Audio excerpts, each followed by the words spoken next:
सोलापूर आणि उजनीचा परिसर आणण्याच्या करता 250 कोटीचा उजनी पर्यटन विकास आराखडा तयार केला। 250 कोटीचा तुला हे दाखवला कलेक्टर जरा राज्य मालकाला वगैरे दाखवा। फार चांगला आराखडा तयार केला। त्याच्यातनं रोजगार निर्माण होणार आहे, त्याच्यातनं मोठ्या प्रमाणावर पर्यटक इथे येणार आहेत। हे काळाची गरज आहे।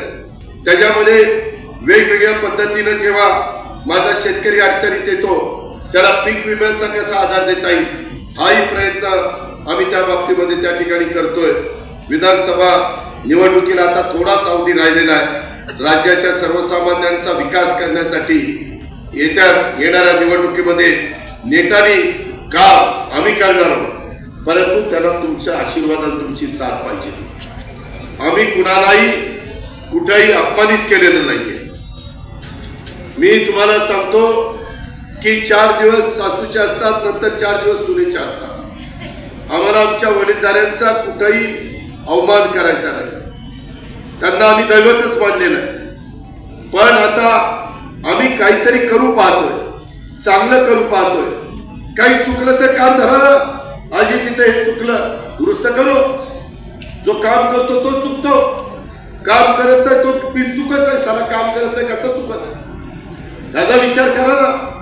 आणि सगळी सोंग करता येतात, पैशाचं सोंग करता येत नाही माय माऊलींनो। त्याच्यामुळं कुणी काही पण आता वेगवेगळ्या पद्धतीने सांगण्याचा प्रयत्न करतील। एकीकडे विरोध करतात आणि एकीकडे सांगतील नाही नाही त्यांच्यापेक्षा जास्त देतो। अरे मग आता काय झालं होतं ते ना, या ज्या काही फसवेगिरी आहे। मध्ये आम्हाला सांगितलं संविधान बदलणार, कुठं बदलणार होतो? मागासवर्गीय आमच्यावर नाराज झाला, आदिवासी नाराज झाला, अल्पसंख्याक तोही आमच्यापासून बाजूला गेला। अरे आम्ही आहोत ना तुमच्या पाठीशी। तुम्ही सगळेजण सलोख्याने राहा ना, गुण्यागोविंदाने राहा ना। आपण सगळेजण एकच आहोत ही आमची भावना आहे। सर्व धर्म समभाव ही आमची भूमिका आहे। हे पण आपण सगळ्यांनी त्या निमित्तानं लक्षामध्ये घ्या।